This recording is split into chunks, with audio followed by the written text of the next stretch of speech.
Graça e paz da parte de Cristo a todos os irmãos e as irmãs. Com alegria e muito gozo no nosso coração, nós voltamos a servir esta igreja, nossa igreja amada, para também contribuir aqui com a divulgação do Evangelho de Cristo. E nessa noite, o Senhor colocou no nosso coração a mensagem que está aí exibida no nosso data show. Eu quero chamar a sua atenção para que você abra sua Bíblia neste texto belíssimo da palavra de Deus, que se encontra na carta de Paulo aos Romanos, capítulo de número 8, onde nós vamos falar hoje sobre esta liberdade completa em Cristo Jesus. Romanos, capítulo de número 8, vamos acompanhar a leitura completa deste capítulo, de versos de 1 até o verso de número 39. Um texto que particularmente fala muito ao nosso coração, deve falar também a dos irmãos. Eu consegui contar assim por cima, pelo menos umas 5 ou 6 músicas já feitas em cima dessa porção da palavra de Deus, para nós vermos o quão inspirador é o texto aqui que nós vamos nos debruçar nessa noite. Romanos capítulo 8, versos de 1 até o verso número 39. Acompanhe com atenção na sua Bíblia e mantenha-la aberta. Diz assim a palavra do Senhor. Agora, pois, já nenhuma condenação há para os que estão em Cristo Jesus, porque a lei do Espírito da vida em Cristo Jesus te livrou da lei, do pecado e da morte.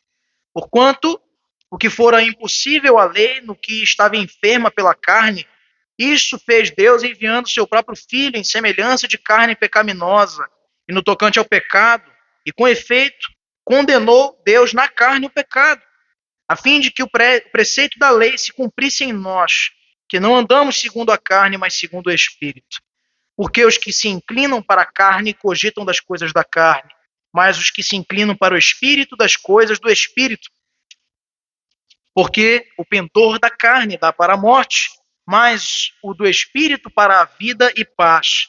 Por isso, o pendor da carne é inimizade contra Deus, pois não está sujeito à lei de Deus, nem mesmo pode estar. Portanto, os que estão na carne não podem agradar a Deus. Vós, porém, não estáis na carne, mas no Espírito, se de fato o Espírito de Deus habita em vós. E se alguém não tem o Espírito de Cristo, esse tal não é dele.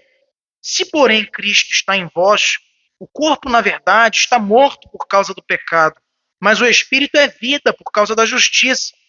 Se habita em vós o Espírito daquele que ressuscitou a Jesus dentre os mortos, esse mesmo que ressuscitou a Cristo Jesus dentre os mortos, vivificará também o vosso corpo mortal, por meio do seu Espírito que em vós habita. Assim, pois, irmãos, somos devedores, não à carne, como se constrangidos a viver segundo a carne. Porque se viverdes segundo a carne, caminhais para a morte. Mas se pelo Espírito mortificardes os feitos do corpo, certamente vivereis. Pois todos que são guiados pelo Espírito de Deus são filhos de Deus. Porque não recebestes espírito de escravidão, para viverdes outra vez atemorizados, mas recebestes o espírito de adoção, baseado no qual clamamos, Abba, Pai. O próprio Espírito testifica com o nosso espírito que somos filhos de Deus. Ora, se somos filhos, somos também herdeiros, herdeiros de Deus e co-herdeiros com Cristo, e se com ele sofremos, também com ele seremos glorificados. Porque para mim eu tenho por certo que os sofrimentos do tempo presente não podem ser comparados com a glória a ser revelada em nós. A ardente expectativa da criação aguarda a revelação dos filhos de Deus, pois a criação está sujeita à vaidade, não voluntariamente, mas por causa daquele que a sujeitou, na esperança de que a própria criação será redimida do cativeiro da corrupção para a liberdade da glória dos filhos de Deus. Porque sabemos que toda a criação a um só tempo geme e suporta angústias até agora. E não somente ela, mas também nós que temos as primícias do Espírito. Igualmente gememos em nosso íntimo, aguardando a adoção de filhos, a redenção do nosso corpo. Porque na esperança fomos salvos. Ora, esperança que se vê não é esperança, pois o que alguém vê como espera. Mas se esperamos o que não vemos, com paciência o aguardamos. Também o Espírito, semelhantemente, nos assiste em nossa fraqueza, porque não sabemos orar como convém, mas o mesmo Espírito intercede por nós sobremaneira, com gemidos inexprimíveis. E aquele que sonda os corações sabe qual é a mente do Espírito, porque segundo a vontade de Deus é que ele intercede pelos santos. Sabemos que todas as coisas cooperam para o bem daqueles que amam a Deus, daqueles que são chamados segundo o seu propósito. Porquanto aos que de antemão conheceu, também os predestinou para serem conformes à imagem de seu Filho, a fim de que ele seja o primogênito entre muitos irmãos. E aos que predestinou, a esses também chamou. E aos que chamou, a esses também justificou. E aos que justificou, a esses também glorificou. E o que diremos, pois, à vista destas coisas? Se Deus é por nós, quem será contra nós? Aquele que não poupou o seu próprio filho, antes por todos nós o entregou, porventura não nos dará graciosamente com ele todas as coisas? Quem tentará acusação contra os eleitos de Deus? É Deus quem os justifica. Quem os condenará? É Cristo Jesus quem morreu, ou antes quem ressuscitou, o qual está à direita de Deus e também intercede por nós. Quem nos separará do amor de Cristo? Será tribulação, ou angústia, ou perseguição, ou fome, ou nudez, perigo, espada? Como está escrito, por amor de ti, somos entregues à morte o dia todo, fomos considerados como ovelhas para o matadouro. Em todas estas coisas, porém, somos mais que vencedores por meio daquele que nos amou. Porque eu estou bem certo de que nem a morte, nem a vida, nem os anjos, nem os principados, nem as coisas do presente, nem do porvir, nem os poderes, nem a altura, nem a profundidade, nem qualquer outra criatura poderá separar-nos do amor de Deus que está em Cristo Jesus, nosso Senhor. Curve sua cabeça, vamos orar mais uma vez. Senhor, mais uma vez te entregamos a exposição da tua palavra para que o Senhor não nos permita de forma alguma dificultá-la, mas nós te rogamos humildemente que o teu Santo Espírito esteja abrindo mentes e corações, incluindo a minha, para que possamos perceber tudo aquilo que o Senhor tem a nos ensinar e a admoestar na tua palavra. É isso que te pedimos. Não nos permita desconcentrarmos deste solene momento, como de todo o culto até agora, para que estejamos conectados, Senhor, com a instrução que vem da tua parte. Em nome de Jesus te pedimos assim, amém e amém. Meus irmãos, há um tempo atrás, acredito que o nosso irmão aspirante Murilo esteve pregando um outro texto em cima dessa carta aos Romanos e fez algumas importantes considerações que também chamam a nossa atenção pelo fato de a Epístola aos Romanos ser uma das mais importantes e teologicamente falando das epístolas escritas no Novo Testamento. É a Epístola das Epístolas, como o nosso irmão citou, a Carta das Cartas. Poderíamos aqui separar dentro de todos os seus capítulos uma série de elementos teológicos os quais Paulo se debruça para entender e também para explicar a igreja de Roma. E esta é uma grande pérola nossa nesse Novo Testamento, onde se fala aqui de justificação, se fala de salvação, se fala do Israel e do contexto da igreja em relação a Israel. Todo esse contexto da aliança que Deus fez com seus antepassados e também com a igreja, tudo isso está aqui inserido nesta carta, que foi escrita por Paulo por volta do ano 57, no contexto em que ele estava se preparando para viajar para Jerusalém. Esse é o contexto dessa preparação da carta de Paulo aos Romanos, quando ele está se preparando a viajar a Jerusalém, onde ele planejava entregar uma oferta, que nós vemos lá na carta aos Coríntios, primeira e segunda carta aos Coríntios, onde ele conclama a igreja de Corinto a recolher essas ofertas para levar a Jerusalém. E quando ele escreve a carta à igreja de Roma, a carta aos Romanos, ele está já arrumando as malas para ir a Jerusalém e levar esses donativos. Ele escreve essa carta com um objetivo muito claro, que é de estabelecer um contato mais profundo com os crentes da cidade de Roma, a capital do império, antes da sua visita até lá para ensiná-los sobre as doutrinas da fé cristã. E é bom que se diga que ele nunca esteve lá, não foi possível que ele estivesse, então ele apenas se comunicou através dessa carta. E que boa comunicação ele então teve com esses irmãos, pois pôde ali tratar até esse 8º capítulo aqui, nos 7 anteriores, sobre vários assuntos interessantes. No capítulo 1 da carta aos Romanos, ele fala sobre pecado e condenação. Paulo mostra e descreve a depravação da humanidade no capítulo de número 1, mostrando que todos pecaram e estão separados da glória de Deus. Nos capítulos de 2 até o capítulo 4, ele vai tratar, então, dos textos mais belíssimos que nós temos acesso, sobre a justificação pela fé. Paulo ensina ali àquela igreja e também a nós que a justificação diante de Deus, diferente do que podiam pensar aqueles irmãos, não vinha através da observância das leis, mas através da fé em Cristo Jesus. E foi por ela que fomos reconciliados com Deus através de Jesus Cristo. No capítulo 6, Paulo então vai destacar a liberdade da escravidão do pecado. Ele vai mostrar a transformação que ocorre na vida do crente. E então, para que não sejamos mais escravos do pecado, mas servos da justiça. O capítulo 5 aborda a paz que o cristão tem com o Senhor através desta justificação. O 6, já falei da liberdade da escravidão, e o capítulo 7, imediatamente anterior, o capítulo 8 aqui, discute a relação entre lei e pecado e mostra então que a lei ela existe para revelar o pecado. A lei ela só existiu para isso, para mostrar à humanidade que ela estava falida dentro dos seus próprios caminhos e que ela sozinha não poderia se salvar. A lei existiu para isso. Interessante que nós poderíamos pensar que a lei serviu como uma ferramenta para o povo se redimir, quando na realidade é ali um testemunho do caráter de quem Deus é. Um Deus que é único e verdadeiro, um Deus que quer ser adorado como Ele determina, que não aceita idolatria, um Deus que não admite dentro do seu povo pessoas que sejam idólatras, cobiçosas, homicidas, mentirosas, que emitem falsos testemunhos e por aí vai, como temos registro no Êxodo capítulo 20. Lá então está um certificado de que nós precisávamos de Cristo.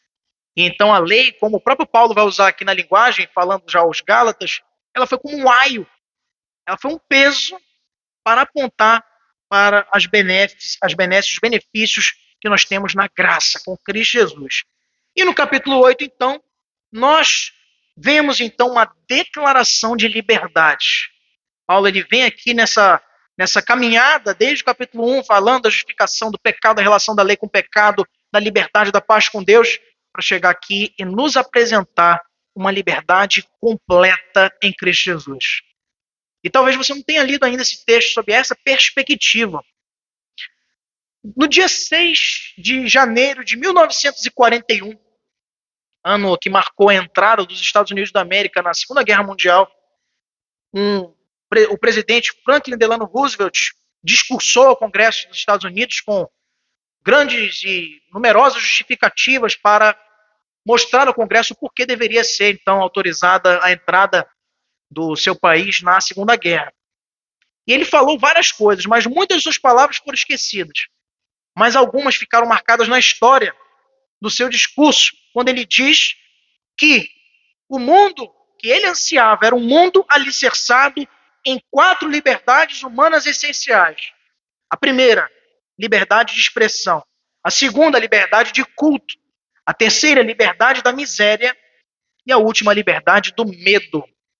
Roosevelt, como vocês sabem, já conseguiu convencer o Congresso naquele momento. Os Estados Unidos entram na guerra, ajudam os aliados a derrotarem os alemães, os italianos, os japoneses, e o final você já conhece. Romanos 8, da mesma forma, é para nós uma declaração de liberdade do crente. Pois aqui nesse capítulo, Paulo, parecido com Roosevelt, vai destacar 4 liberdades espirituais que o cristão precisa experimentar na sua vida para desfrutar dessa liberdade plena e completa ao lado do seu Senhor. E quando nós estudamos e analisamos esse capítulo, nós vemos o Espírito Santo sendo mencionado aqui 3 vezes. E lá em 2 Coríntios, capítulo 3, verso 17, é dito: ora, o Senhor é o Espírito. E onde está o Espírito do Senhor, aí há liberdade. E não por acaso ele menciona tanto aqui o Espírito Santo. Porque Seu tema central do capítulo 8 é liberdade. E sem mais delongas, meus irmãos, a primeira liberdade que nos é apresentada nesse texto é a liberdade de julgamentos. Ele diz: nenhuma condenação há. Versos de 1 até o verso 4, que nós já lemos. A lei condena, mas o crente tem uma nova relação com a lei. Ele não se relaciona com a lei como era antes do Senhor, porque ele não pode mais ser condenado por ela. A lei agora serve de referência, serve de inspiração para a conduta que ele deve seguir, com toda certeza. Mas essa lei já não tem peso de juízo, de julgamento, de condenação em cima do crente. E Paulo, para ilustrar isso, faz 3 declarações para nos mostrar como o cristão e a lei se relacionam num contexto de liberdade, resumindo em nenhuma condenação. Por quê? Porque, em primeiro lugar, a lei não tem direito algum sobre nós. Verso número 2, acompanhe aí na sua Bíblia. O verso número 2 diz assim: porque a lei do Espírito da vida em Cristo Jesus te livrou da lei, do pecado e da morte. Nós fomos libertos da lei. Nós fomos completamente retiradas as algemas da lei, desse juízo que havia sobre nós. E com ela também da morte, porque a lei conduzia à morte, pois não era possível que nenhum ser humano a contemplasse na sua inteireza. Nós usamos muito essa referência, para você entender, quando evangelizamos nas ruas, nas atividades evangelísticas que a igreja tem desenvolvido. Porque muitos que ouvem a palavra, muitas vezes se sentem autojustificados. Eu não preciso de Deus, eu não preciso de Cristo porque eu obedeço. Eu sou um bom cidadão, eu pago os meus impostos. Ou então até alguns que se acham melhores ainda do que os crentes, e não estão frequentando igreja, não estão integrando o corpo de Cristo, vão dizer: não, mas eu guardo os mandamentos. Ah, mas você já faltou em algum deles, em algum momento da sua vida. Sim? Sim. Então falhou em todos. Porque quem falha em um, traz a mesma condenação do que se falhasse nos 10. Não há diferença, meus irmãos. Mas há diferença para quem está em Cristo. Porque quem está em Cristo não tem mais condenação. Nós fomos libertos em Cristo e passamos para uma esfera de existência completamente diferente. Quem andava antes, como Lutero, antes de se converter propriamente, e quando era monge agostiniano, tinha um olhar de penitência muito grande em cima de si, até ler que o justo viverá pela fé. Romanos 1,17, nessa mesma carta. Até ali ele vivia com o peso da lei sobre as suas costas, imaginando que a qualquer momento a ira de Deus se derramaria sobre ele, seria ele fulminado, aniquilado, exterminado da existência. Quando o crente verdadeiro, ele se aquieta, porque sabe que este juízo já foi derramado em Cristo. E por isso, nenhuma condenação há sobre nós. Paulo descreve a lei do pecado, juntando-a com esse adjetivo também. É a lei do pecado e da morte. Não é lei do pecado apenas, mas também da morte. Era que pesava sobre nós. Em Romanos 7, de 7 a 25, no capítulo anterior, ele fala da lei do Espírito da vida. E aqui em Romanos 8, ele fala que a lei não tem mais poder sobre nós, porque nós estamos mortos para a lei, mas vivos para o Espírito, livres da lei, como está aqui no versículo 2. Além disso, nós estamos livres de qualquer julgamento, porque a lei não pode, além de ter direito sobre nós, ela também não pode nos condenar. Verso número 3 é dito aí, acompanhe na sua Bíblia: porquanto o que for impossível à lei, no que estava enferma pela carne, isso fez Deus enviando seu próprio Filho em semelhança de carne pecaminosa, e no tocante ao pecado, e com efeito condenou Deus na carne o pecado. Porque Cristo já sofreu a condenação nossa na cruz. Por isso ela não pode mais nos condenar, não tem mais poder condenatório sobre as vidas do crente, daquele que está em Cristo. Não há condenação, não há mais julgo diante daqueles que estão em Jesus. No entanto, Deus envia o seu Filho para nos salvar e fazer aquilo que a lei não era capaz de fazer. Ele, sendo inteiramente obediente ao Pai, se faz justiça em nosso favor. Ele carrega os nossos pecados em seu corpo na cruz do Calvário. E a lei determina que não se pode ser julgado 2 vezes pelo mesmo crime. Esse é o motivo pelo qual a lei não pode mais nos condenar, porque alguém já foi, e foi Cristo. E graças a Deus por isso. Como ele já foi condenado, não pode, e no direito nós chamamos essa expressão de bis in idem. Não se pode, não é, Arthur? Condenar a pessoa duas vezes. Já houve condenação. A ira de Deus já foi satisfeita em Cristo. E por isso podemos descansar. E em terceiro lugar, a lei não pode também nos controlar. Não pode. Tal qual o pecado para a nova criatura não pode mais nos controlar, pois somos regidos pelo Espírito, também a lei não tem esse poder. Verso 4 diz o seguinte: a fim de que o preceito da lei se cumprisse em nós, que não andamos segundo a carne, mas segundo o Espírito. Veja que o cristão ele pode ter uma vida justa, mas não pelo poder da lei, mas pelo poder do Espírito Santo de Deus. A lei não tem o poder de produzir santidade. Cristo sim. Você observa a lei sendo muitas vezes até rigorosamente observada pelo povo judeu, e ainda assim eram idólatras, ainda assim eram corruptos, ainda assim muitas vezes eram desobedientes, degenerados, homicidas, irascíveis, pecadores. A lei não pode produzir santidade.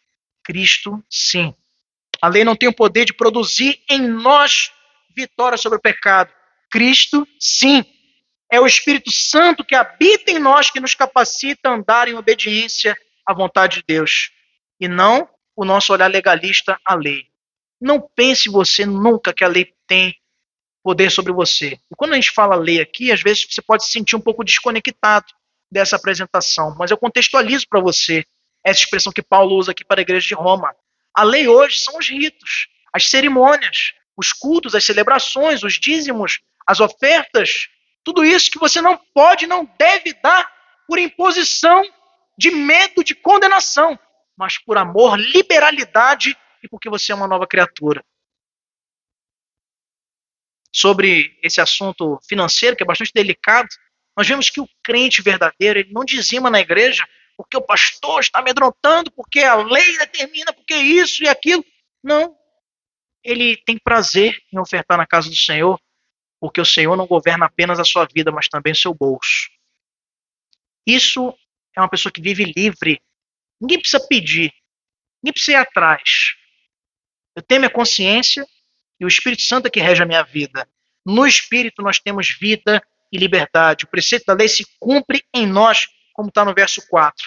Embora o legalista tente obedecer a Deus com as próprias forças, ele não consegue nunca cumprir os justos preceitos de Deus.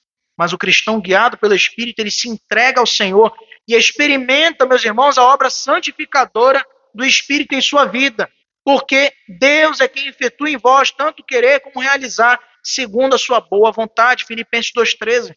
É esse fato que nos leva à segunda liberdade aqui apresentada por Paulo, que é a liberdade da derrota.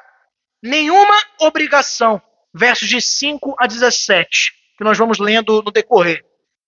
No verso 12 é dito assim: assim, pois, irmãos, somos devedores, não à carne, como se constrangidos a viver segundo a carne. Significa que nós não temos obrigação nenhuma para com a nossa velha natureza, porque ela está morta, enterrada. É o passado que não pode mais te assombrar, porque você agora é uma nova criatura em Cristo. E não pesa mais sobre ti esta condenação também de derrota e de perder para você mesmo. Não é de derrota na vida, nas circunstâncias, nas lutas, porque você vai ter certamente. Estamos falando aqui no campo espiritual. Nós não temos obrigação para com a nossa velha natureza. O cristão ele pode em Cristo agora viver em vitória. Nesta sessão, Paulo vem descrever 3 níveis diferentes e nos estimular a viver no mais elevado sentimento de vitória, sentimento vitorioso. Primeiro, nos versos 5 a 8, ele fala: não tendes o Espírito? Não tendes o Espírito por quê? Porque Paulo não está descrevendo 2 tipos de cristãos. Vamos acompanhar os versos de 5 até o verso número 8. Porque os que se inclinam para a carne cogitam das coisas da carne, mas os que se inclinam para o Espírito, das coisas do Espírito. Porque o pendor da carne dá para a morte, mas do Espírito para a vida e paz. Por isso, o pendor da carne é inimizade contra Deus, pois não está sujeito à lei de Deus, nem mesmo pode estar. Portanto, os que estão na carne não podem agradar a Deus. Paulo não está aqui falando de dois crentes que estão no Espírito e os que não estão. Ele está, na verdade, contrastando os que têm a salvação e os que não têm a salvação. E aqui há 4 contrastes. No verso 5, ele fala da carne e do Espírito. O não salvo não tem o Espírito. E ele vive na carne para satisfazer os prazeres da carne. Os seus pensamentos giram em torno da carne, das coisas que satisfazem a sua carne. O cristão, entretanto, ele tem o Espírito. Verso número 8. Ele vive para o Espírito, para satisfazer o Espírito, e tem uma esfera inteiramente nova e diferente dada pelo Espírito. É isso que o verso 8 está a nos dizer. No verso 5, perdão. No verso 6, ele faz outro contraste. Primeiro foi da carne e o Espírito. Agora é da morte e da vida. O não salvo está vivo em termos físicos apenas, mas espiritualmente está morto. O seu ser interior está morto e completamente falecido para Deus. E não responde às coisas do Espírito. Mas quem está no Espírito está vivo e tem vida em abundância. A pessoa ela pode ser moral, pode ser até mesmo muito religiosa, mas se lhe faltar o Espírito Santo, mesmo assim, ela precisará do Espírito da vida em Cristo Jesus para ser, então, um verdadeiro crente. No verso 6 e 7, ele vai falar da guerra com Deus e da paz com Deus. Quando vemos Romanos 7, lá no capítulo anterior, a gente vê a velha natureza que se rebela contra Deus e recusa-se a se sujeitar à lei de Deus. Os que creram em Cristo desfrutam de paz. E é isso exatamente que aqui ele quer ressaltar. Enquanto os não salvos estão em guerra com Deus, os crentes desfrutam de paz que excede todo entendimento. E no verso 8 ele fala o último contraste: agradar a si mesmo e agradar a Deus. Estar na carne significa agradar a si mesmo, estar perdido longe de Cristo. O não salvo vive apenas exclusivamente para agradar a si mesmo. É o idólatra de si mesmo. E ele raramente pensa em agradar a Deus e ao seu próximo. A raiz do pecado principal é o egoísmo, exatamente. É aquilo que nós queremos e não o que Deus quer para nós. Nos versos de 9 a 11, ele repete aqui que nós não temos nenhuma obrigação mais. Somos livres da derrota. Por quê? Porque temos o Espírito. Versos de 9 a 11, que diz: assim vós, porém, não estáis na carne, mas no Espírito, se de fato o Espírito de Deus habita em vós. E se alguém não tem o Espírito de Cristo, esse tal não é dele. Se, porém, Cristo está em vós, o corpo, na verdade, está morto por causa do pecado, mas o Espírito é vida por causa da justiça. Se habita em vós o Espírito daquele que ressuscitou a Jesus dentre os mortos, esse mesmo que ressuscitou a Cristo Jesus dentre os mortos, vivificará também o vosso corpo mortal, por meio do seu Espírito que em vós habita. Vocês, porém, não estão na carne, mas no Espírito. A prova da conversão, meus irmãos, é a presença do Espírito em nós, testemunhando que somos filhos de Deus. O nosso corpo, nesta nova natureza, se torna templo do Espírito Santo. E apesar do nosso corpo continuar destinado à morte, por causa do pecado, se Cristo não voltar antes, para não desfrutarmos essa primeira morte, então esse Espírito dá vida ao corpo no presente, para que sejamos revestidos dia após dia de parcelas do céu. Se morrermos um dia, o nosso corpo será ressuscitado entre os mortos. Essa é a viva esperança que nos acompanha enquanto crentes, enquanto servos do Senhor. E devemos também entender que somos livres de qualquer derrota porque somos do Espírito. Não apenas somos guiados por Ele, mas pertencemos a esse Espírito. Nos versos de 12 a 17 é o que ele nos diz: assim, pois, irmãos, somos devedores, não à carne, como se constrangidos a viver segundo a carne. E ele encerra no verso 17 dizendo: ora, se somos filhos, somos também herdeiros, herdeiros de Deus e co-herdeiros com Cristo, e se com Ele sofremos, também com Ele seremos glorificados. Não basta ter o Espírito. Não basta dizer que seu corpo pertence ao Espírito. É preciso, de fato e de verdade, pertencer a este Espírito. Não devemos coisa alguma à carne. E por isso andamos livres, meus irmãos, vitoriosos, porque a carne só causou problemas em nossas vidas, mas o Espírito nos dá vida, nos dá vitória. Nós temos obrigação com o Espírito e não mais com a carne, pois foi o Espírito que nos convenceu do nosso pecado, foi Ele que nos revelou Cristo, foi Ele que nos concedeu uma vida eterna quando cremos, e foi Ele que nos dá, então, a sua graça. Para isso, e por isso Ele é o Espírito de vida. São esses os termos que Paulo usa aqui no capítulo 8 de Romanos, Espírito de vida, porque é capaz de nos conceder a vida eterna. Ele também usa aqui o Espírito de morte, que é o Espírito Santo, é esse que pertencemos, porque ele nos capacita a mortificar os atos pecaminosos em nosso corpo. Ele é Espírito de morte, porque nos ajuda a matar a velha criatura. E também ele é Espírito de adoção. Ele é Espírito de vida, Espírito de morte e Espírito de adoção.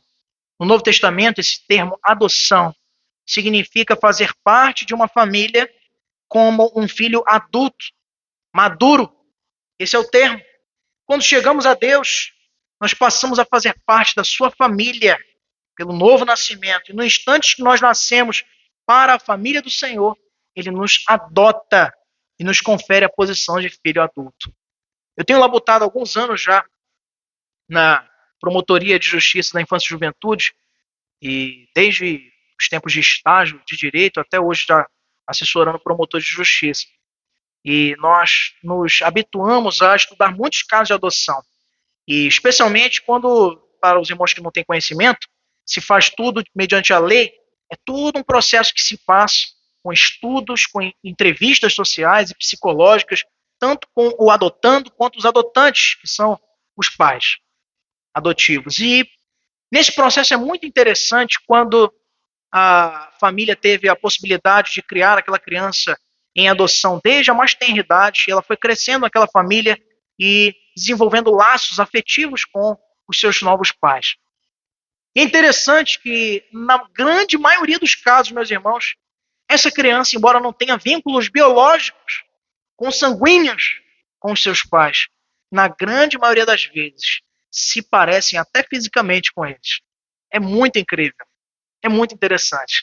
Eu não sei se você conhece alguém que já teve essa experiência, mas nos chama a atenção como que até mesmo neste processo de adoção se desenvolve um vínculo tão grande, tão poderoso, tão forte, que até mesmo o filho se parece com os pais, embora não os tenham gerado.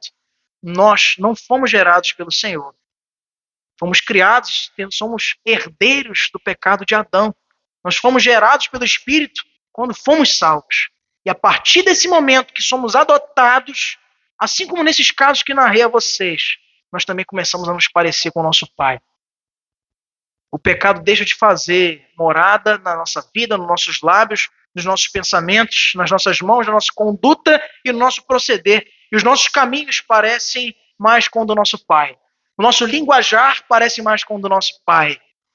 A nossa conduta, as nossas atitudes, as decisões que nós tomamos se parecem mais com as do nosso Pai. E aí a gente acaba sendo confundido com Ele. E essa é a coisa mais maravilhosa na vida do crente, ser confundido com Cristo. Pois somos seus imitadores. E muito mais, por sermos seus filhos. A terceira liberdade que ele nos apresenta aqui no capítulo 8, meus irmãos, é a liberdade do desânimo. Somos totalmente libertos do desânimo. Ele diz, nenhuma frustração mais. Versos de 18 a 30, que nós vamos lendo no decurso da exposição. Nessa sessão, Paulo quer tratar do problema do sofrimento, da dor. E talvez a melhor maneira de entender é como ele apresenta, e Paulo é genial da forma como ele apresenta essa liberdade do desânimo. Ele fala-nos de 3 gemidos. O gemido da criação, nos versos de 18 a 22, veja aí comigo.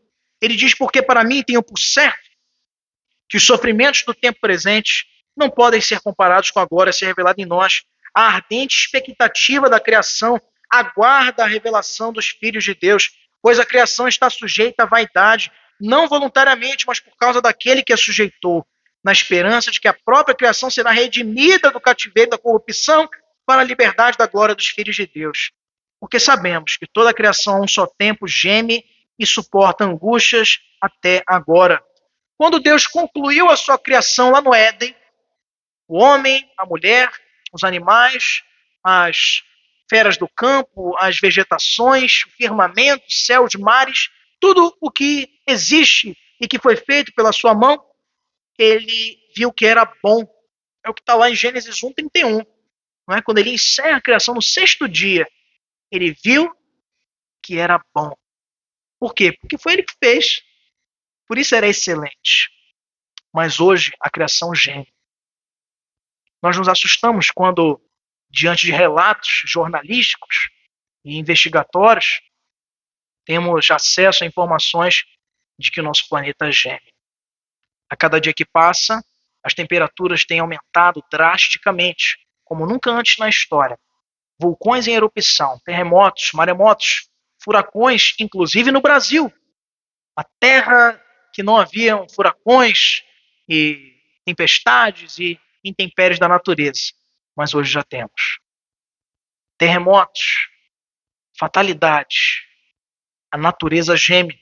Há sofrimento não apenas nas relações humanas, como também na própria natureza, a morte, a dor, tudo decorrência do pecado de Adão, nosso primeiro pai.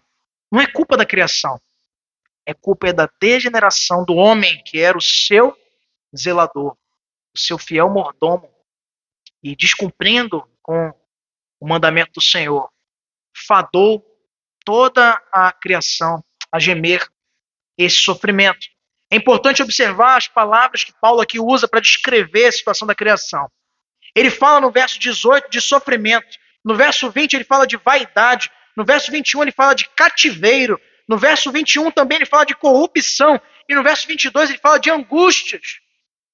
Tudo isso não relacionado aos homens, mas à criação. Os animais, as plantas, a natureza, em cativeiro, em vaidade, em corrupção, em angústias. No entanto, Paulo diz que esses gemidos não são em vão.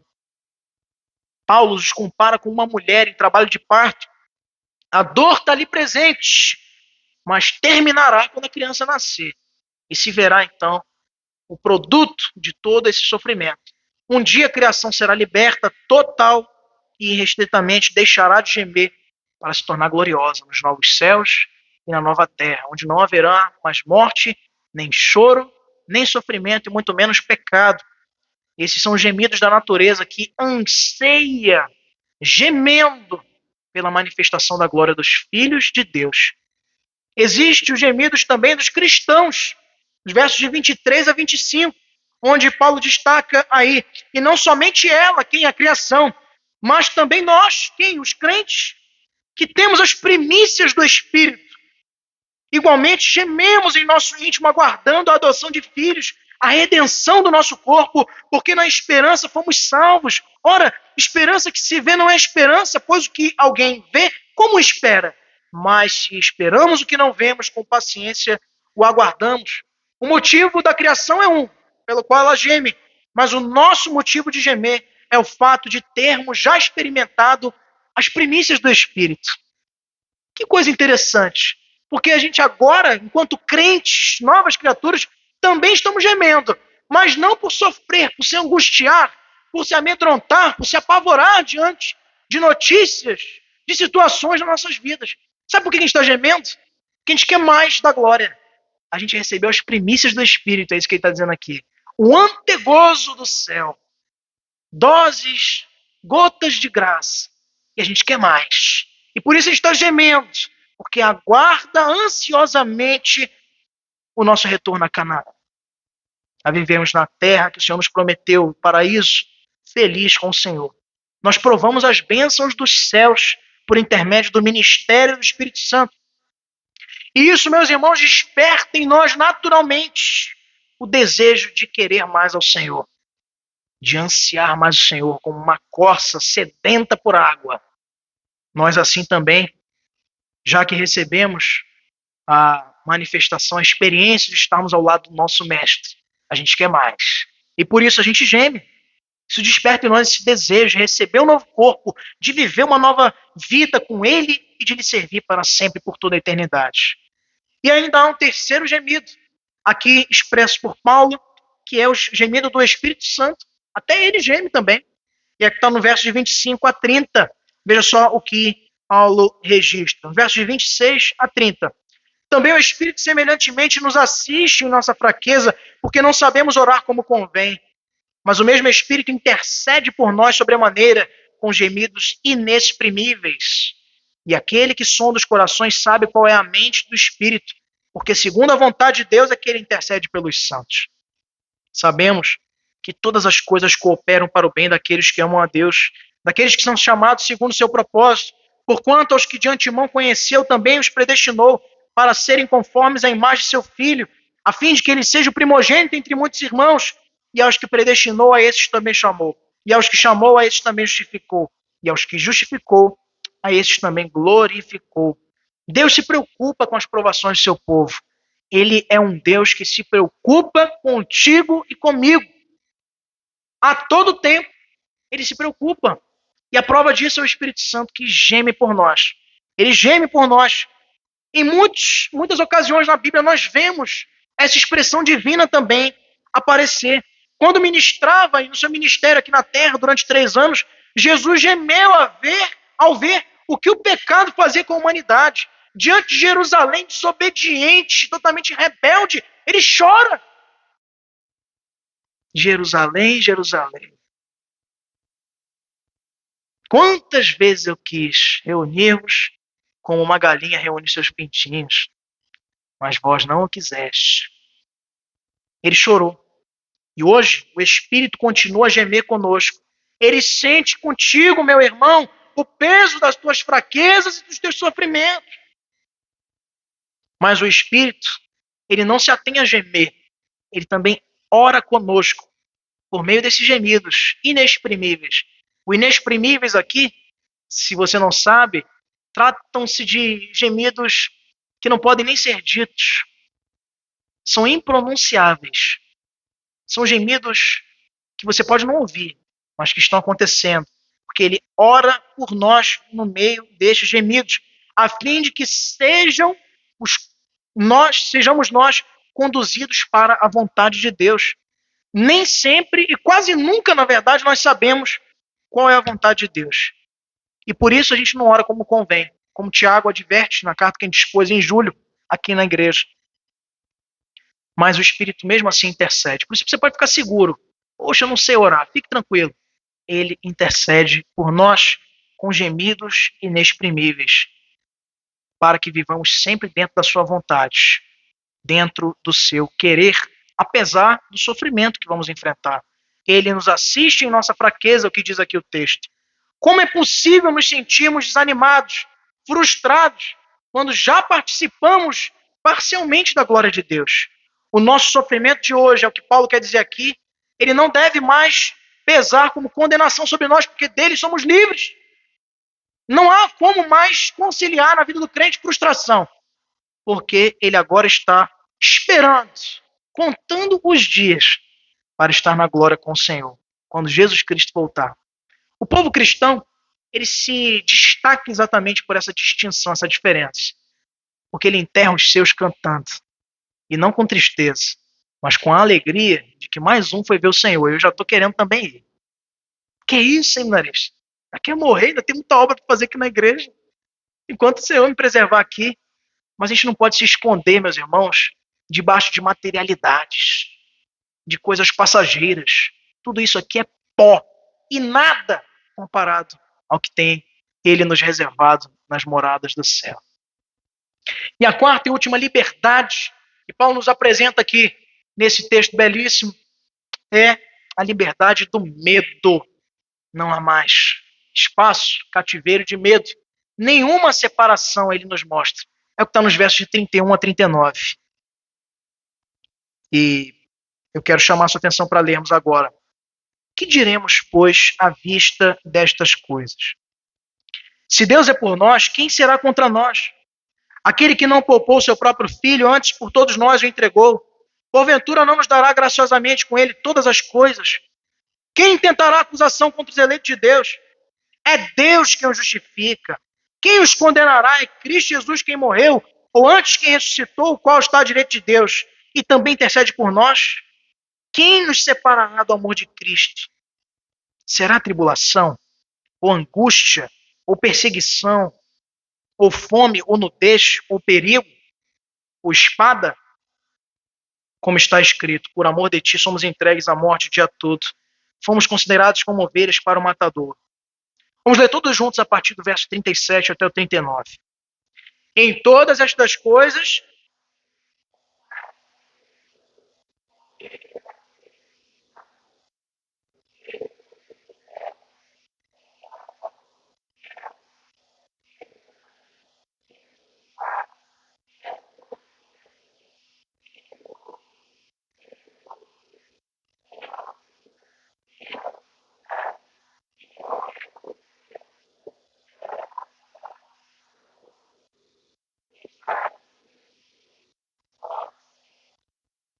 amém, nem poderes, nem alturas, nem principados, nem potestades, nem qualquer outra criatura, nada pode nos separar.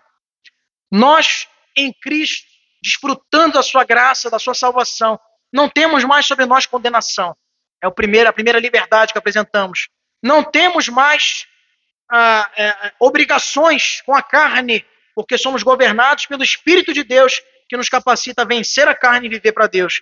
Nós não temos também frustração alguma, somos livres da frustração, porque compartilhamos da glória de Deus, a bendita esperança da volta de Cristo. E também não temos nenhum tipo de separação, porque experimentamos o amor de Deus. Romanos 8:35, verso 35 que lemos. Quem nos separará?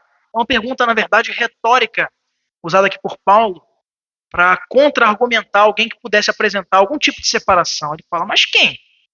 Será fome, nudez, tribulação, será espada? Porque Paulo está falando com uma igreja perseguida. Tudo isso ele já tinha enfrentado. Espada, fome, nudez, tribulações, condenações, acusações.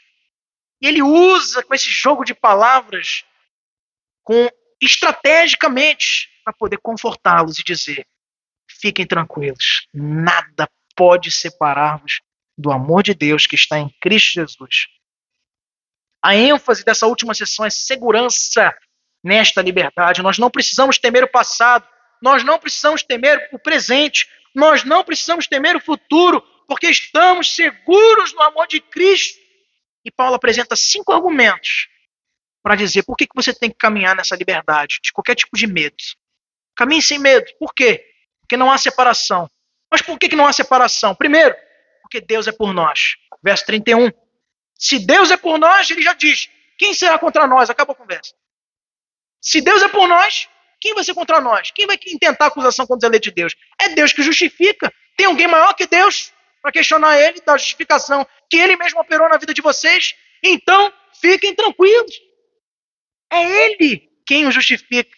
É ele que também vai vos glorificar. Deus é por nós, o Pai é por nós. E como que Paulo usa aqui ferramentas para mostrar para eles e para nós também por que Deus é por nós? Primeiro, Deus é por nós porque provou esse fato entregando seu filho. Verso 32. Se ele não poupou o seu próprio filho, olha só o que Paulo está dizendo. O que vocês querem mais? Se nem o seu próprio filho ele poupou por amor a vocês, vocês querem andar com medo na vida cristã de vocês? De acusações, de perseguições? Nada disso pode vos separar. O Filho é por nós. Verso 34. O Espírito também é por nós. Já lemos lá no verso 26. Intercede com gemidos inexprimíveis em nosso favor. Deus faz as coisas todas cooperarem para o nosso bem. Verso 28. Deus é por nós em sua pessoa e também na sua providência. Muitas vezes nós queremos lamentar, como Jacó, lá em Gênesis, capítulo 42, verso 36. Todas essas coisas me sobrevêm quando estava ali labutando na sua jornada, quando na verdade tudo e absolutamente tudo está acontecendo como deveria. E em nosso favor, que é melhor ainda. José poderia ter se lamentado toda a sua caminhada, ele escolheu ser grato.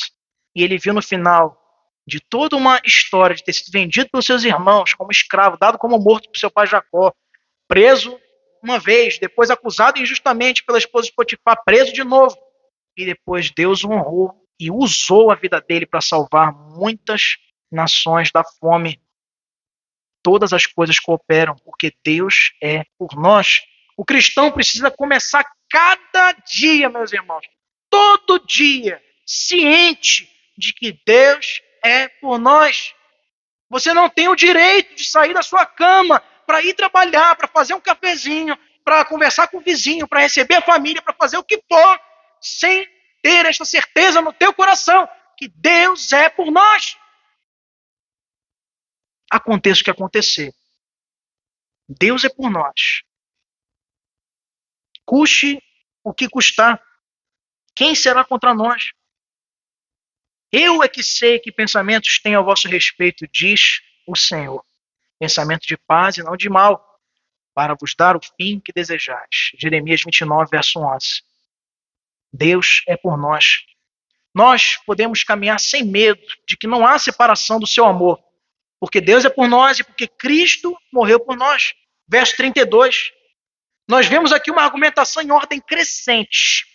Se quando éramos pecadores, olha só que Paulo vai construindo, Deus nos deu o seu melhor quando a gente era pecador. Ele deu o seu filho por nós. Imagine agora. Agora é muito melhor ainda. Agora ele vai nos dar ainda dos deleites de uma vida de quem se rende aos seus pés. Tá dizendo aqui, olha só, vou sair daqui com o carro do ano, com casa nova e reformada, e uma conta bancária agora com múltiplos Pix. Não é nada disso. Ele nos deu seu filho, e não tem preço na terra que possa pagar este sacrifício. E tem coisa melhor ainda para quem está vivendo debaixo da sua orientação, da sua graça, servindo ao Senhor e à igreja. Só quem vive isso sabe do que eu estou falando. Gente que às vezes só tem um pão para comer naquele dia, mas tem riqueza incontável dentro do seu coração. Tem coisa para dividir com os outros. Passou dificuldades, passou situações, mas é premiado com bênçãos, com toda a sorte de bênçãos celestiais. Porque Cristo morreu por nós. E Jesus usa essa mesma lógica de Paulo aqui, quando ele diz, se Deus cuida dos pássaros e cuida das ovelhas e até mesmo dos lírios do campo, certamente cuidará de nós também. Deus se relaciona com seus filhos com base no Calvário. Quando ele olha para ti, ele não vê o teu eu pecador, a tua velha criatura, ele olha Cristo. É o óculos de Deus. É a forma como ele nos enxerga. Porque o sacrifício dele serviu também para isso. Deus se relaciona conosco e nos concede tudo em abundância. Mas não o que você quer, mas o que você precisa. Porque não há justo que mendigue o pão. Nós podemos caminhar livres deste medo, meus irmãos, de que não há separação, porque Deus é por nós, porque Cristo morreu por nós e porque Deus nos justificou. Verso 33. Isso significa que Deus nos declara justos. Isso é justificação. Satanás quer nos acusar e não consegue, porque já fomos justificados. Em Cristo Jesus nós somos justos diante de Deus. Somos eleitos de Deus, escolhidos em Cristo e aceitos em Cristo. E uma vez que é Ele que nos justifica, por certo, Ele mesmo não vai nos acusar. E era o único que teria essa possibilidade. Sabe por quê? Porque se Ele nos acusasse, Ele estaria declarando que o pecador foi justificado em vão. Ou que Ele não é um Deus justo. E sendo Ele santo, santíssimo e justo, Ele não vai nos acusar. Então Paulo pergunta aqui, quem é que vai então? Se Ele que poderia não vai, parece até Jesus lá com a mulher adúltera, não é? Dizendo assim, tem alguém que não tem pecado? Não tem problema, tira a pedra. Mas tem que ser alguém limpo, alguém justo. Porque como é que é esse negócio? Pecador matando pecador? E aí, o que aconteceu? Todos foram embora. Quem tentará acusação? Não devemos ter medo, porque Deus é por nós. Cristo morreu por nós. Deus nos justificou. Cristo intercede por nós. Verso 34. Verso 34 nos diz também, a segurança do que crê em Cristo se deve a essa intercessão dupla. O Espírito intercede e Cristo intercede. Romanos 8, 34 e Romanos 8, 26 e 27. No Espírito e Cristo, respectivamente. O mesmo Salvador que morreu por nós também intercede no céu, porque ele é nosso advogado fiel. Ele também é o nosso sumo sacerdote e nos dá a graça que nós precisamos para superar as tentações. E a última razão, porque devemos caminhar livres de qualquer tipo de medo, sabedores de que não há separação nenhuma que possa haver entre nós e o nosso Senhor e o seu amor, está em Romanos 8, de 35 a 39, a parte final. E Paulo prova aí que Deus não falha em nenhum momento conosco. Mas será que nós podemos falhar com ele? E se vacilamos em algum momento de tribulação, de tentação, o que será de nós? E Paulo mostra aqui e explica que nem mesmo o nosso pecado pode nos separar do amor de Cristo, do amor de Deus que está em Cristo Jesus. Deus não nos protege, meus irmãos, apenas das dificuldades dessa vida. Deus não nos protege apenas porque precisamos crescer espiritualmente, mas Ele nos protege porque nos ama. E nada pode nos separar desse amor. Ele permite que você enfrente provações, tribulações, lutas na tua vida, mas para usá-las para o teu bem e para a glória do nome dEle. Porque uma vez que você suporta as provações, é possível você se aproximar mais do Senhor. E nisto, Ele nos dá o poder completo de sermos livres, porque Ele nos faz mais que vencedores. Aqui, literalmente, Ele nos faz super vencedores por meio de Jesus Cristo, porque Ele nos dá não apenas vitória, mas vitória sobre vitória. É todo dia tem vitória na tua vida espiritual se você caminha na dependência do Senhor. Não se trata de uma promessa condicional. Ele não está pedindo nada em troca para você. Olha, se você fizer isso, você tem a justificação, você tem o meu amor inseparável. Não. Essa garantia nos foi concedida em Cristo e é um fato comprovado.